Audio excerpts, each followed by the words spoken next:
नमस्कार साथियों। मानव मन की 5 सबसे गहरी और खतरनाक मनोवैज्ञानिक ट्रिक्स आज मैं इस वीडियो के माध्यम से आपको बताने जा रहा हूँ। क्या आपने कभी सोचा है क्यों कुछ लोग बिना जोर लगाए दूसरों को अपने मुताबिक चला देते हैं? दूसरों पर इतना प्रभाव छोड़ जाते हैं कि वे बिना कुछ ज़्यादा प्रयास किए लोग उनकी तरफ चले आते हैं, खींचे आते हैं। उनमें एक आकर्षण सा होता है, उनमें एक जादू सा होता है। क्यों कुछ इंसान बातों बातों में आपका हाँ निकलवा देते हैं जबकि आप ना कहना चाहते हैं? यह कोई जादू नहीं, यह है डार्क साइकोलॉजी की कला। तो आज मैं इसी पर बात करने वाला हूँ। मनोविज्ञान की 5 सबसे गहरी, सबसे रहस्यमय और सबसे खतरनाक ट्रिक्स जो आपको अंदर तक हिला देगी और इंसानों की असली सोच दिखा देगी। क्या आपने कभी महसूस किया है कि कुछ लोग आपको तुरंत अपना लगने लगते हैं क्योंकि वह अनजाने में आपके हाव भाव, टोन और शब्दों को कॉपी करते हैं? इसे कहते हैं मिररिंग इफेक्ट। जब कोई आपकी बॉडी लैंग्वेज दोहराता है तो आपका दिमाग यह मान लेता है कि यह इंसान मुझे समझता है और यहीं से शुरू होती है अदृश्य कनेक्शन की शुरुआत, अदृश्य कनेक्शन की डोर। तो डार्क ट्रिक क्या है? कई मनोवैज्ञानिक मैनिपुलेटर्स पहले आपके हर मूवमेंट को मिरर करते हैं, फिर धीरे धीरे आपको विश्वास और आराम के जाल में बना देते हैं। उदाहरण के लिए, एक सेल्समैन ने देखा कि ग्राहक और पैर क्रॉस करके बैठा है। उसने भी वैसा ही किया। थोड़ी देर में ग्राहक ने उसकी हर बात पर सिर हिलाना शुरू कर दिया। मिररिंग ने उसे भरोसे का एहसास दिला दिया। अब इससे ये हम सीखते हैं कि अगर कोई आपको बार बार आपकी तरह बनने की कोशिश करे, कोई आपकी तरह बनने लगे, तो उसे सतर्क रहें। यह दोस्ती नहीं, प्रभाव की शुरुआत भी हो सकती है। अगली महत्वपूर्ण बात, फुट इन डोर।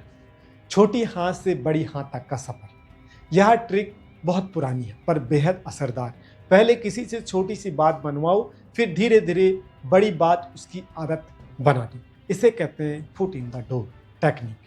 एक बार अगर दिमाग हाँ बोलने की लय पकड़ ले तो वह बड़े फैसलों में भी वही पैटर्न फॉलो करता है।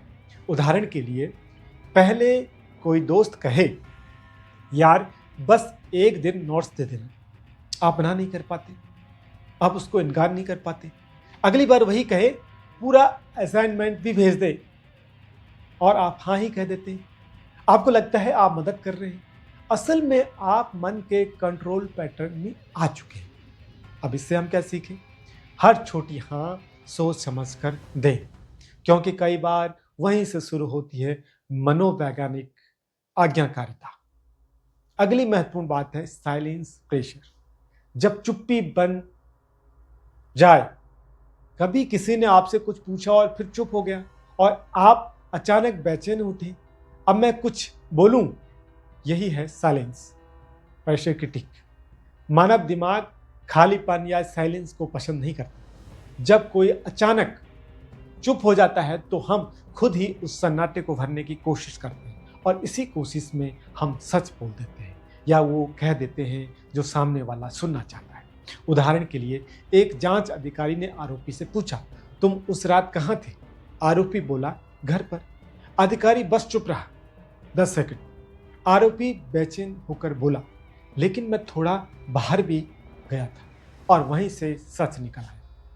अब इससे हम क्या सीखते हैं? इससे ये सीखते हैं कि अगर कोई चुप रहकर आपको बोलने पर मजबूर कर रहा है तो समझिए आपसे जानकारी निकलवाई जा रही है।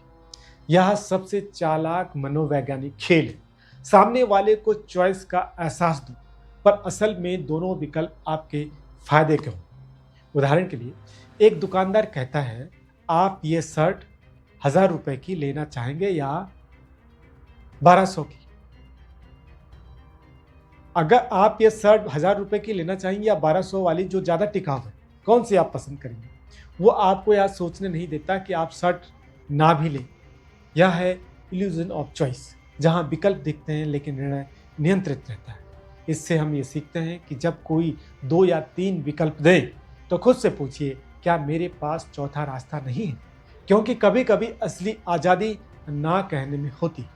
अगली महत्वपूर्ण बात है गिल्ट प्लांटिंग अपराध बोध का बीज बोना। यह ट्रिक सबसे खतरनाक और गहरी है। कभी किसी ने आपसे कहा, तुम तो हमेशा मुझे भूल जाते हो, यह तुम्हारी वजह से मैं दुखी हूं। बस यहीं से आपके मन में गिल्ट का बीज बो दिया। अब हर बार आप वही करते हैं जो वह चाहता है, ताकि आप गलती सुधार सकें। उदाहरण के लिए, रिश्तों में अक्सर एक व्यक्ति दूसरे को भावनात्मक रूप से ब्लेम करता है। जैसे, अगर तुम मुझसे प्यार करते हो तो ऐसा नहीं करती, अगर तुम मुझसे प्यार करते तो कभी ऐसा नहीं करते। धीरे धीरे सामने वाला अपराध बोध में बन जाता है और अपनी इच्छाओं को कुर्बान करने लगता है।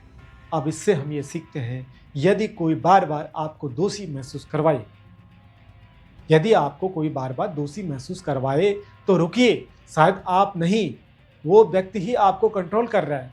ये थी मनोवैज्ञानिक की 5 सबसे डार्क ट्रिक्स, जिनसे लोग आपके सोचने, बोलने और निर्णय लेने की क्षमता को नियंत्रित कर सकते हैं। लेकिन याद रखिए, ज्ञान खतरनाक नहीं होता है, ज्ञान का गलत उपयोग खतरनाक होता है। अगर आप इन ट्रिक्स को पहचानना सीख गए तो कोई भी आपको मानसिक रूप से गुलाम नहीं बना पाएगा। तो अंतिम बात यह है कि दिमाग की असली ताकत किसी को बदलने में नहीं, बल्कि खुद को समझने में है। सीखिए, पहचानिए और अपने मन पर अपना अधिकार रखिए। थैंक यू दोस्तों। चैनल पर नए हैं तो सब्सक्राइब करना ना भूलिए। नमस्कार।